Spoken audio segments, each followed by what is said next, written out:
O parang gutom na kayo ah. Kasi yung mga pagbasa natin, no, puro pagkain.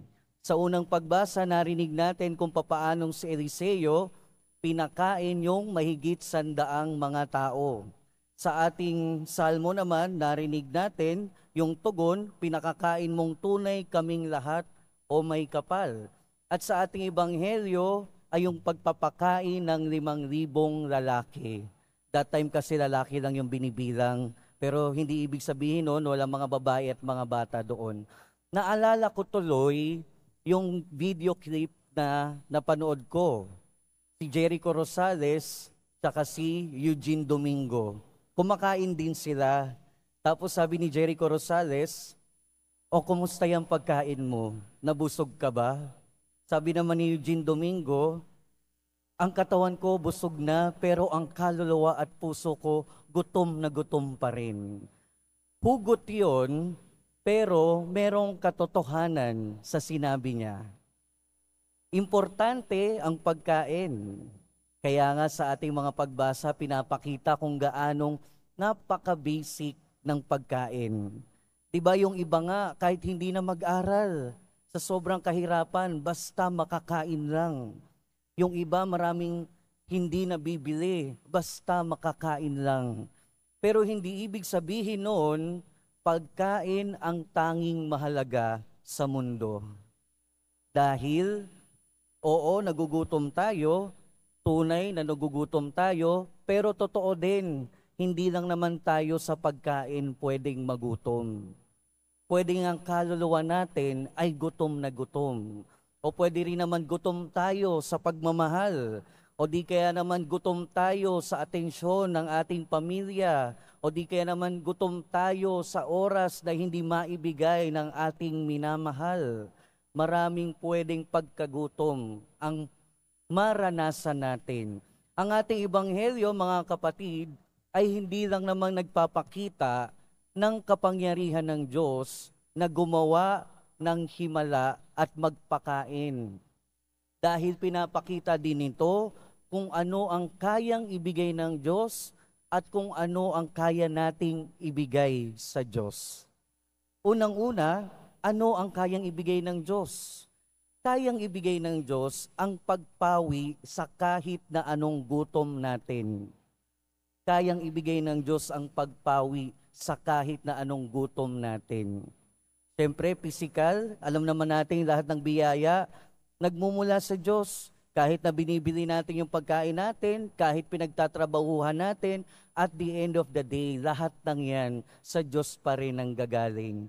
And therefore, yung physical na pagkabusog natin, sa Diyos pa rin nang gagaling. Pero yung mga hindi physical na pagkagutom natin, tanging Diyos lang ang makapapatid niyan. Dahil merong puwang sa ating puso na minsan hindi natin alam, Diyos lang ang makapupuno. Kaya nga, di ba, yung ibang mga kapatid natin, hindi nila alam kung ano yung hinahanap nila. Gutom sila sa bagay na hindi nila ma-identify. Kaya minsan hinahanap nila yung kabusugan ng kanilang kaluluwa sa mga maling bagay. Pagpapakasasa, droga, kasamaan, kasalanan. Kasi minsan nami-miss out natin na ang tanging makapagbibigay ng buo at ganap na kabusugan natin ay tanging Diyos lamang. Kaya kung naghahanap ka ng iyong sarili, pumunta ka sa Diyos. Kaya kung naghahanap ka ng bagay na hindi mo alam, pumunta ka sa Diyos. Tanging Diyos lang ang makabubusog sa atin. Pangalawa, ano ang kayang ibigay ng Diyos? Walang iba kundi ang sarili niya. Ang pagpapakain sa 5,000 ay naging tanda. Tanda ng ano? Tanda ng pagbibigay ng ating Panginoon ng kanyang sarili. Sa pagpapakain ng 5,000, pinakain yung mga tao ng tinapay. At ginawa niya yon nung malapit na ang Paskwa. At sa Paskwa, pinagdiriwang ng mga Hudyo ang pag-aalay ng kordero na kinain nila para makalabas sa Ehipto. And later on, ano na yung inalay ng ating Panginoon?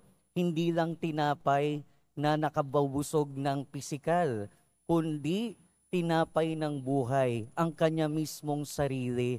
Kaya nga sa ating ebanghelyo, narinig natin yung action, yung kilos na kaparehong-pareho ng sa Eukaristiya.